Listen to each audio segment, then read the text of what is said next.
মানৱতাই মোৰ প্ৰথম আৰু শেষ ধৰ্ম। সমাজৰ বাবে কিবা এটা কৰিবলৈ সদায় সাজু হৈ থাকিব লাগে। আমাৰ সমাজখনক কুসংস্কাৰৰ পৰা মুক্ত কৰিব লাগিব। ৰাজনীতিয়ে ভাগ কৰে, সংস্কৃতিয়ে জোৰা লগায়। কোনো মানুহেই সৰু বা ডাঙৰ নহয়। দুখীয়াৰ চকুপানী মচি দিয়াটোৱেই আটাইতকৈ ডাঙৰ কাম। জীৱনত এজন ভাল মানুহ হোৱাটোৱেই আচল সফলতা। সমাজ পৰিৱৰ্তন কৰিবলৈ হ'লে প্ৰথমে নিজক পৰিৱৰ্তন কৰক।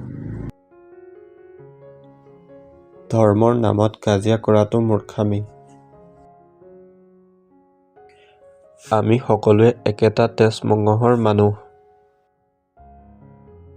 অনাথ শিশুসকলৰ বাবে আমাৰ দায়িত্ব বহুত। সমাজত শান্তি থাকিলেহে দেশৰ উন্নতি হয়।